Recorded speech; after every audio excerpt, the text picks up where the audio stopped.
This is for all of my law school buddies and any of your friends that you can share this with people who have anything to study for. So if you've got kids that are studying for school, they can use this.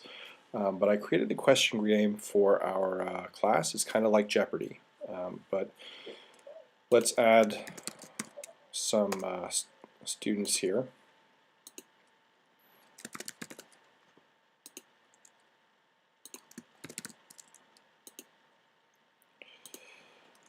And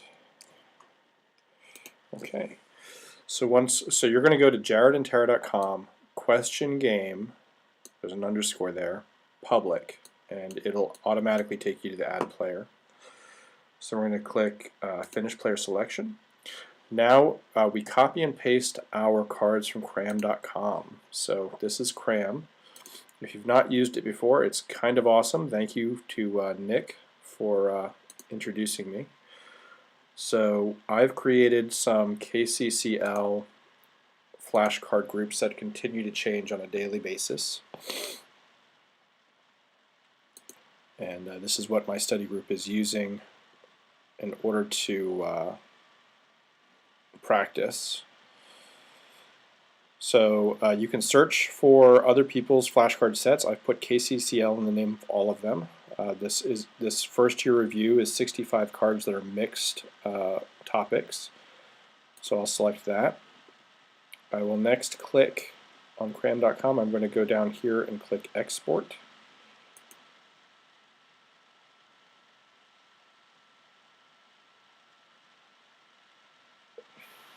Okay. We're going to just copy everything in here. I'm going to hit Control A or Command A, depending upon if it's a Windows or a Mac. Then I'm going to copy it. And I'm just going to come over here and I'm going to paste that in here. And that's how I'm going to enter all of the flashcards into this question game. And so it's going to create a little game board. And because these are randomly selected, we don't know what categories there are, so I just call them column A, B, C, D. We got players over here. So let's see here. So we're going to choose column E, question 500. All right, and Matt's going to answer this one. What 5 factors does the court consider when determining whether information from a second interrogation will be retained when the first interrogation was performed? At this point, I would wait for Matt to answer, or if you're playing the game by yourself, you could wait and just write your answer down. When you're ready, click Reveal Answer.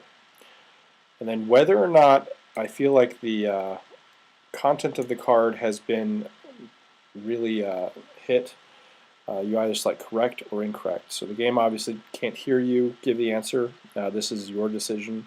I'll fix this in a later version. This is basically says drop down to a new line. So knowing Matt probably got this correct. So he's going to click correct. That card's been turned over, and now Matt has $500 on his score. All right, so Anna decides that she's going for D300. When do the rights of a third party vest? Anna thinks about it. She gives all 4 cases, and she gets it correct. And Anna now has 300 points. All right. Gabby's going to go for B400. Okay. So this does save the questions and answers that it sees on a repeated basis. So if you copy an exam set from Cram and use it again, my system keeps track of whether those cards have been used by other players and also how many times they've been attempted and how many times they've been answered correctly. So as the game gets played more and more, the higher number values will be harder to answer. Right now it's brand new, so everything is kind of randomly shuffled. So this $500 one, as you can tell, is pretty easy. There are 3 types of third-party beneficiaries under the old rules. Creditor, donee, and incidental, and Gabby got that correct. Okay, but you know what? Not everybody gets things correct all the time. Jared is going to pick A400. He's going to get it wrong. What are the elements of tortious false imprisonment? Oh no, I missed the fact that the plaintiff has to be aware of the confinement or be injured by it. So I got it incorrect. The card is going to turn over because it's already been answered, and Jared gets no points. Now, if you decide that you've gone through all the cards and you've finished, you can play again either with the same players and random cards here, which just resets the board. Oh, looks like I have to fix that. Okay. So I'll fix that. Or you can click Create New Game. And that takes you back to the beginning, and you can upload new cards. So anyway, I hope that you find it useful. I will fix that error tomorrow, because as you can see it's getting late in the day, and I've got other things I need to get done. So hopefully you find this useful, and again, jaredandtara.com, question game, public, and you don't have to put in the ad player, it will take you there automatically. Alright?